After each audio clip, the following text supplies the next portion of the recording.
Hey everyone, I am Brosephus and welcome to my corner. I wanted to make this video to demonstrate a deck which I've been having a lot of success with lately on Clash Royale. I haven't encountered a lot of people playing this combination of cards, so I'll show them to you and give a couple examples. Let's get into it. First, let's go over the cards, starting with the Lavahound, which is your main damage dealer for this deck. Next is the Inferno, which will be your counter to P.E.K.K.A., Golem, Royal Giant, etc. The Mini P.E.K.K.A. deals a lot of damage quickly and can be used defensively, or, paired with the tanking Lavahound, can obliterate a tower in seconds. Minions and Skeletons also fill a supporting role. Next we come to the spells.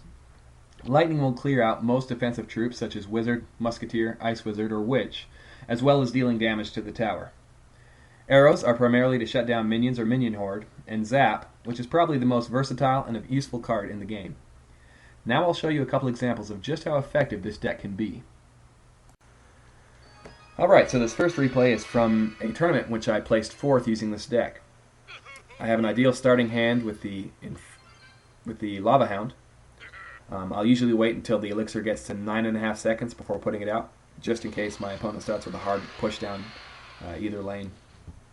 But he starts with an Inferno Tower. So what I'm going to do is I'm going to use the Minions or Skeleton to run interference, so the Inferno can't lock onto my Lavahound. He puts down a level 4 Witch and zaps my Skeletons and Minions. But by that point I have enough elixir for the Lightning, which takes out the Inferno and the Witch, as well as doing damage to the tower. And there's also no more obstacles for my Lavahound. So this guy's running a giant Sparky deck. Come across a lot of those in Frozen Peak, as well as Giant Witch, Giant Balloon. The Inferno Tower is very effective against those. He fireballs my Lava Pups, but I'm still able to get quite a bit of damage off. Got his tower all the way down to 1200 hit points. So I use the zap there to cycle back to my Lavahound. So he puts down a Sparky. It's a level 2 Sparky. And at this point I'm expecting either a Giant or a Royal Giant. So I got Inferno in hand. He puts the Giant down, and watch the placement of the Inferno. I put it on the opposite side of the arena to draw the Giant into range of both towers. Put the Skeletons down to cause the Sparky to fire, and then the Mini P.E.K.K.A. to clean up. This Mini P.E.K.K.A. will take out the Sparky, take out the Witch. When he puts down an Inferno Tower, Mini P.E.K.K.A. takes out the Inferno Tower, and then makes it all the way to the tower, and just, it's absolutely devastating.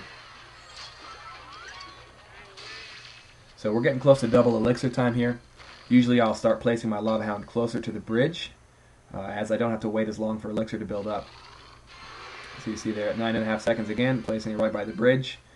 He puts down his Sparky, and I know what's coming at this point, so I place my minions towards the back of my tower. There comes the Giant, and the Inferno again on the opposite side of the arena, and you'll see he fireballs my minions. Not a big deal. That Giant doesn't even get close to get one hit off on the Inferno Tower. So the Mini P.E.K.K.A. doesn't quite finish off the Sparky at this point, but I have the zap to reset that charge, and then minions to just finish it off. Probably have time for one more push here. Put down that 4th Lavahound. Now watch the Skeletons running interference, and then the Mini P.E.K.K.A. to finish off the Inferno Tower. Have the Lightning to take out his Witch and do some damage to his Sparky, and at this point it's pretty much a good game. Alright, so this next replay was a match that I played against the leader of the current tournament that I'm playing in.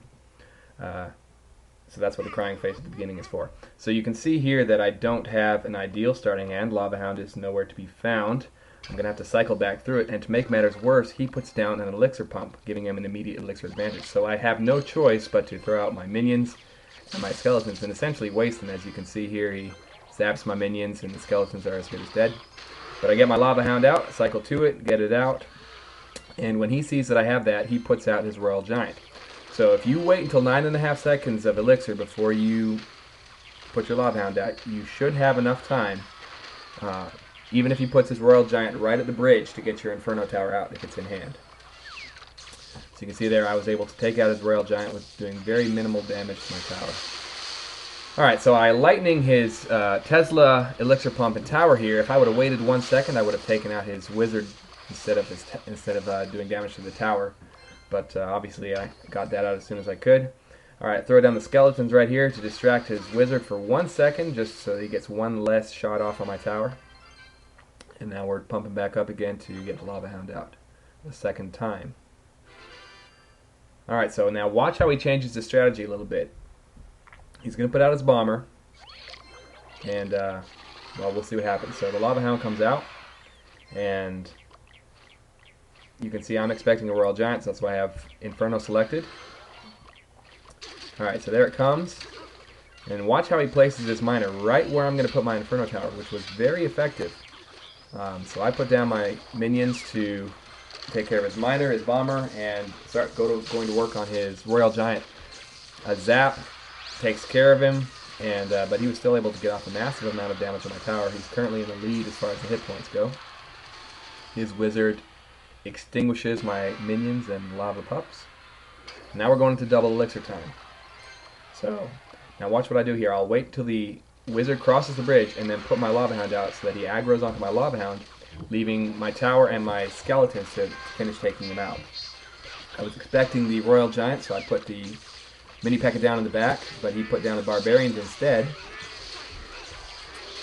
And the Mini P.E.K.K.A and minions make short work of that. But still not able to get off much damage onto his tower. The lightning there to take out the wizard.